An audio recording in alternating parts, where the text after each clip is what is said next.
have some old boiled eggs here that we left in the refrigerator too long, and we're going to use the water as calcium water added to our compost tea, and then we're going to bury some of these eggs in our little raised arborist wood chip bed. Let's just put it right there. Probably should put a lid on this thing so it doesn't smell as bad when we're out here. Alright, there's our calcium water. Very bad idea to put this in here because these dogs are probably going to smell it and want them. You can see she is like going crazy over these eggs. She knows what they are. So I put them, about 5 of them, you know, tried to push them as deep as I could after cracking them into the beds there. It would be interesting to do raw and boiled eggs, you know, under like planting a plant over top of them, you know, on the soil like we did with the urine logs, I guess. So maybe that would be an experiment for another time. And we did put some more guinea pig bedding that we got, that recycled paper Carefresh or whatever it's called in there. I have here some old soybean meal.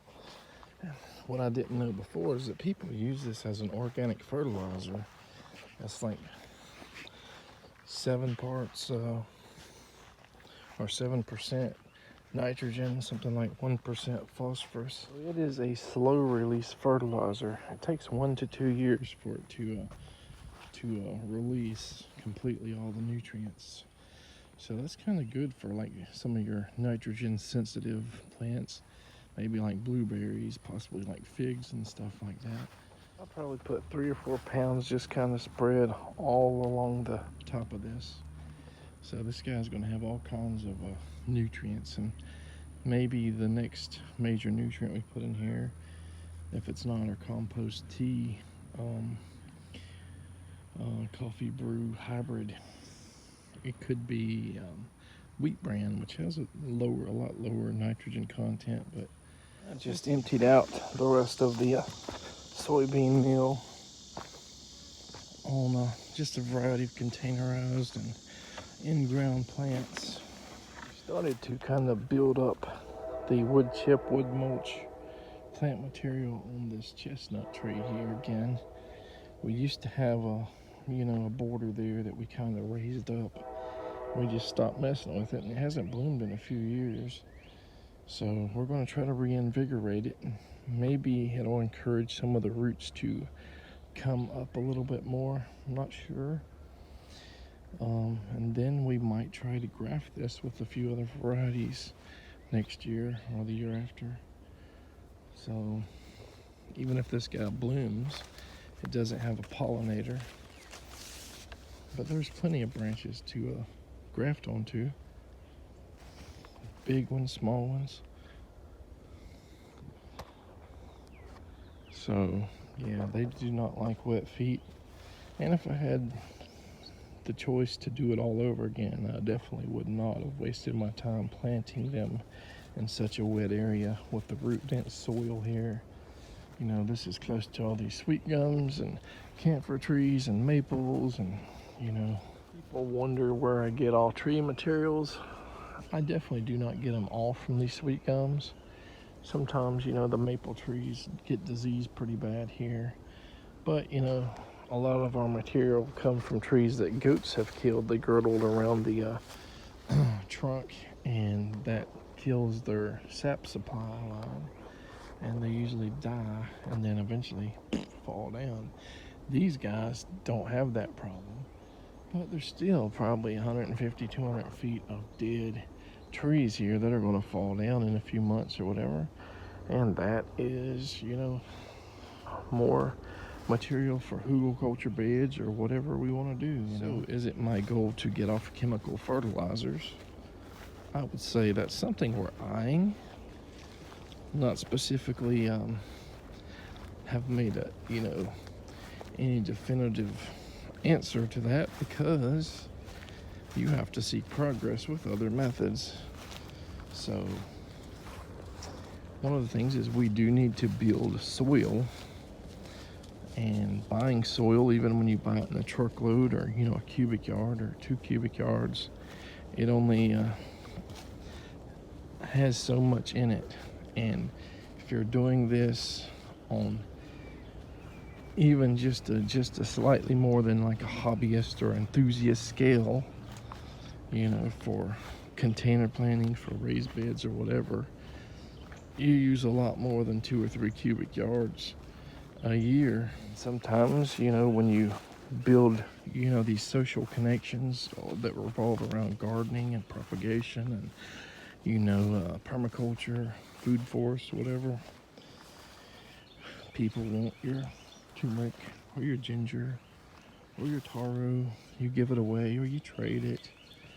You might have a really good like elderberry like we have that's our own variety, and you want the world to have something like this. So a lot of times you're not just giving them cuttings, sometimes you're rooting it for people and using your own soil and containers, and things get expensive as far as time and work. Yeah, it's probably more work to soil build using those trees or whatever and leaves, and putting your greens and your browns together in a compost, and using hundreds of pounds to make a 10-pound or 20-pound thing of soil. If you're somebody that makes 30 or 50 bucks an hour, it probably would be more better for you, maybe not for the environment, to just buy a truckload of compost or topsoil, and versus your time spent,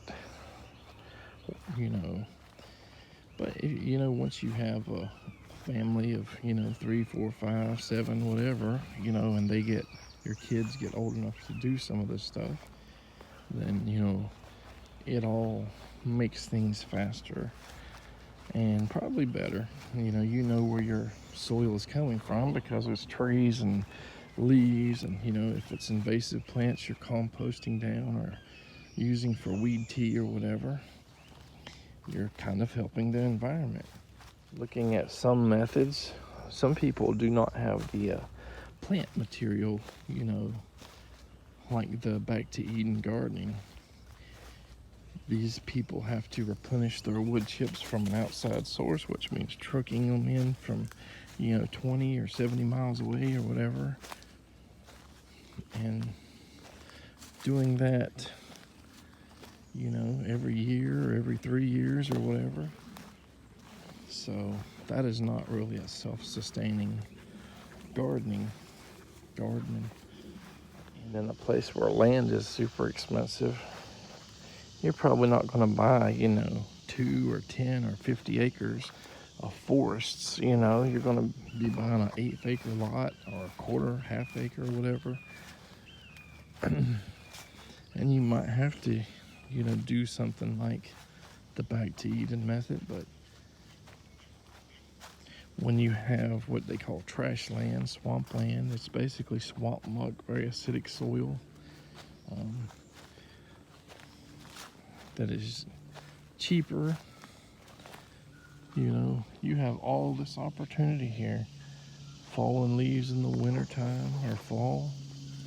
You have trees that get old and die, or lightning hits them, or whatever, get diseased, like the sweet gums and the red maples, and they fall. You got tons and tons of pine needles here from pine trees, and pines crack and break all the time.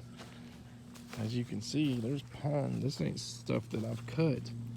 This is all limbs and all that have fallen, and we've had full trees just fall over the years. So for us, it seems like a viable option to at least expand on our creating our own soil, our own compost, whatever you want to call it, our own plant food, fertilizer. It comes from here on our property. It comes from produce that we eat. comes from, potentially it should come from comfrey and perennial Mexican sunflower. There's annual Tithonia sunflower and there's perennial.